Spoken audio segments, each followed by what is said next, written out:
So as we're looking at this slide, you'll see some quotes up here, right? These are real responses that came from grant reviewers.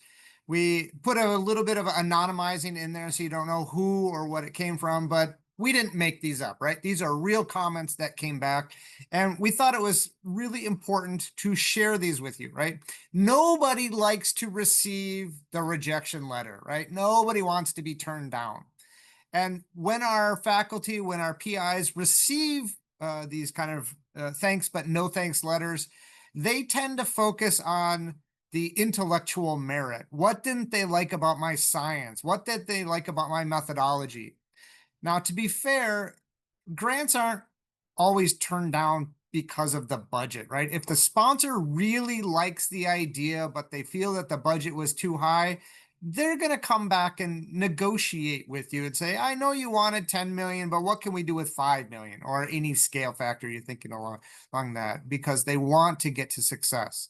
But there are times when some budget related rejection comments come through.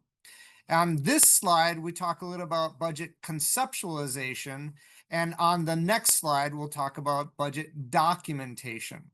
So let's pick apart a couple of these examples that come through. This first one, the reviewers tuned into inconsistencies between the proposal narrative and the budget narrative. And then they gave the specific about levels of effort that the training specialist will commit to the project, 40% versus 35%. Now, there are a couple of things that I want to separate out here. Number one, proposal narrative and budget narrative.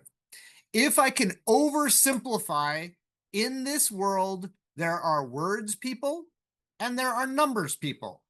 The words people start at the beginning of the narrative and they work their way through, and the budget in the budget narrative is just the thingy on the bottom. But the numbers people in the world start with the budget and budget justification, and then try to imagine what is the project all about, and then they go read the narrative to confirm their suspicions. And so this first part is saying, hey, that there's some misalignment between these two. What I thought was going to happen and what actually happened are not the same. And then they went on to say 40% versus 35% effort of the training specialist. That was the one example that they cited. And so I scratch my head a little bit and I go, well, why is that occurring? And it feels to me that this is one of those last minute changes that was made in one place, and it wasn't fully appreciated the ripple effects that would happen in other areas, right? Whether it was a budget tightening of, oh, I want to put this in, so I'll just reduce this person's level of effort to give me some more funding so I can do that.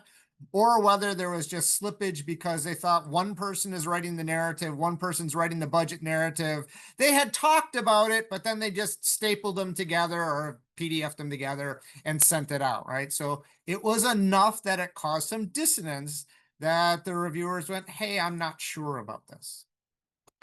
Or in this other one about conceptualization, talk about the budget is saying, hey, you're doing a lot in that third year. Seems really aggressive. So there was information in there, but we didn't convince them that it's the appropriate amount.